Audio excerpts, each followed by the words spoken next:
दुसा मुनि दुर्वासा जी से पूछते हैं, इसको कहां लेकर जाऊं, मेरी पत्नी को कहां ले जाऊं, ये दरिद्रता जाए तो जाए कहां, इस दरिद्रता को कहां लेकर जाऊं, कहां रखूं इसको। इतने में दुर्वासा जी ने कहा, सुन दुसा मुनि, अपनी पत्नी दरिद्रता को अगर कहीं लेकर जाना है तो जो नारी, जो स्त्री शाम के समय पर चोटी करती हो, झाड़ू लगाती हो, या जो स्त्री दोपहर में सोती हो, उसके घर में इस दरिद्रता को लेके प्रवेश कर जाना। वैसे मुझे उम्मीद है करमाला की माताएं दोपहर में नहीं सोती होंगी, जो दिन में सोती हो, जिसके यहां रात में बर्तन झूठे पड़े रहते हो, जिसके यहां रात्रि में बर्तन झूठे पड़े हो, उसके घर में इसको लेकर प्रवेश कर जाए। प्रवेश दरिद्र।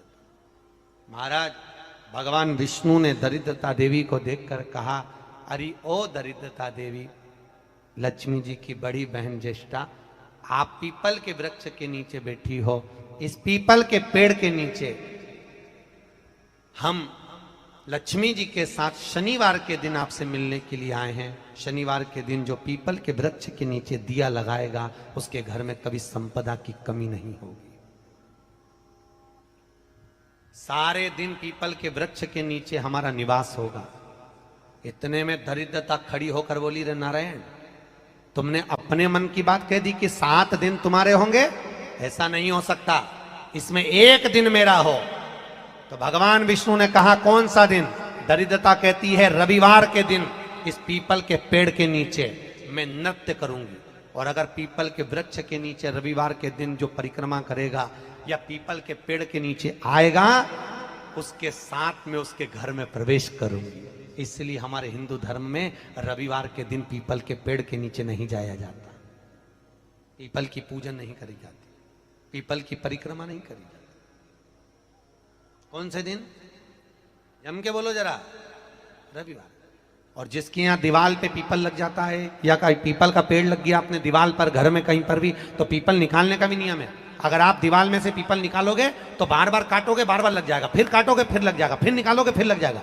दीवाल में पीपल लगता ही रहता है। अगर दीवाल के पीपल को निकालना है तो नींबू और मिर्ची, इन दोनों को 3 घंटे पहले पीपल के पेड़ के नीचे रख दीजिए, और रखने के बाद में फिर पीपल को रविवार के दिन उखाड़कर कहीं दूसरी जगह लगा दीजिए। उसके बाद कभी दीवाल में पीपल नहीं लगता। कि अगर कोई दुखी है, भगवान शंकर के परिवार में सारे सुख देखो, रिद्धि, सिद्धि, शुभ, लाभ, संतोषी, अमोद, प्रमोद, शंकर, पार्वती, तुम शिव जी का परिवार तो देखो, सारे अच्छे अच्छे शकुन, सारी लक्ष्मियां, सारी संपदा। शास्त्र कहता है लक्ष्मी भी डायरेक्ट किसी के ऊपर कृपा नहीं कर सकती जब तक शिव की आराधना ना करे। लक्ष्मी को पहले भगवान से पूछना पड़ता है कि मैं इस व्यक्ति के घर में लक्ष्मी देना चाहती हूँ, तो भगवान शंकर कहेंगे गणेश जी से पूछो, फिर गणेश जी कहेंगे रिद्धि सिद्धि,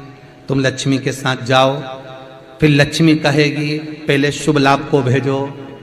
देखिए परिवार का संचालन, शुभ लाभ कहेंगे पहले संतोषी को भेजो, घर में संतोष होगा, शुभ लाभ आएंगे, शुभ लाभ आएंगे तो अमोद प्रमोद आएगा, अमोद प्रमोद आएगा तो रिद्धि सिद्धि आएगी, रिद्धि सिद्धि आएगी तो गणेश जी स्वयं बुद्धि के देवता आ जाएंगे, बुद्धि के देवता आ गए तो घर का पूरे का कल्याण अपने आप हो जाएगा। लक्ष्मी खुद तो शंकर से पूछकर लक्ष्मी पर चरण रखती है।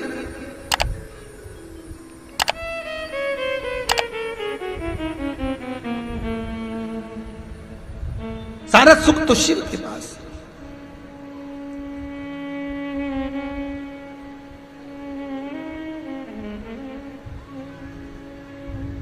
अभी ये नारायण लक्ष्मी जी का मंदिर है नीचे, भगवान विष्णु और लक्ष्मी का। सवेरे सवेरे बहुत सारे भगत लोग दर्शन करने आते हैं। हमने देखा कई लोग भगवान से प्रार्थना करते रहते हैं, भगवान लक्ष्मी दे दो,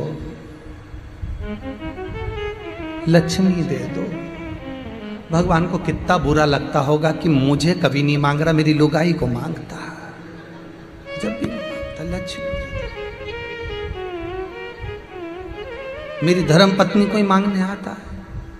तुम्हारे घर पर कोई आते से बोल दे कमला दे दो, तो जूता लेकर भागेगा।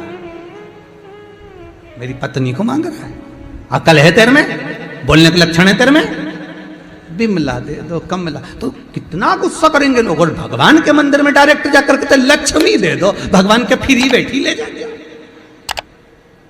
इसलिए लक्ष्मी को आदेश दिया। भगवान विष्णु ने लक्ष्मी से कहा, दुनिया के लोग कितना भी आकर हाथ जोड़ लें, दुनिया के लोग कितना भी आकर पांव पड़ लें, दुनिया के लोग दिवाली पर कितना भी दिया जला लें, दुनिया के लोग कितनी भी वैभव लक्ष्मी की पूजन कर लें, दुनिया के लोग कितनी भी दिवाली मना लें, पर लक्ष्मी ऐसे नहीं जाना जब तक शंकर की आज्ञा ना हो। इसलिए नहीं तो तुम तो कभी भी जाकर के तो भगवान लक्ष्मी दे दो, और भगवान तो दयालु, ले जा। भगवान हर किसी को नहीं दे देगा, पर भगवान को मालूम है मेरी धर्म पत्नी में हर किसी को नहीं दे सकता। यहीं खड़ी रहे, शंकर की आज्ञा होगी तेरे साथ में रिद्धि सिद्धि जाएगी, गणेश जाएगा, आमोद प्रमोद जाएगा, शुभ लाभ जाएगा, संतोषी जाएगी, तब तू जाएगी। घर की बहुएं कोई ऐसी निकल जाएगी, या तो किसी को साथ लेकर जाओ। घर की बहुएं जब जाती हैं अकेली नहीं जाती मार्केट, सिर पे पल्लू होना चाहिए मर्यादा का, बैग में लेके नौकर चाकर कोई साथ में हो, पति साथ में हो, सास साथ में हो, ननन साथ में हो। पहले की बहुएं निकलती थी अकेली नहीं जाती थी, कोई ना कोई साथ में, देवरानी जेठानी जाए, ननन जाए, कोई भी जाए, बहन जाए, माँ जाए, पिता जाए, कोई जाए, साथ में जाए। तो लक्ष्मी को भी ऐसी आज्ञा है, तू घर की बहू है, अकेली नहीं जा सकती। रिद्धि सिद्धि अमोद प्रमोद शुभ लाभ सबको लेके जा। भले अकेले का निमंत्रण है पर सपरिवार जाओ, भले अकेले का है पर जाना सबको।